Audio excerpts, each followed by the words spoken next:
Navbat endi bizga keldi. Hozir bir qoyillatamiz işte.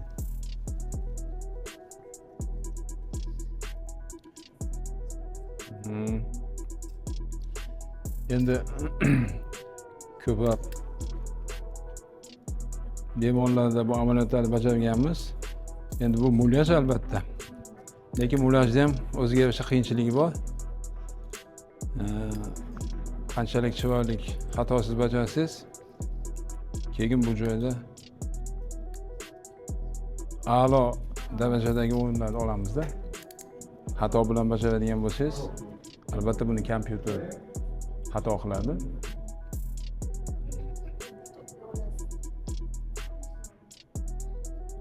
Singapurda ishtirok etganimizda 2-chi o'rinni olgan edik. Endi Ozarbayjonda bilmadim nechinchi o'rinni olarmikanmiz.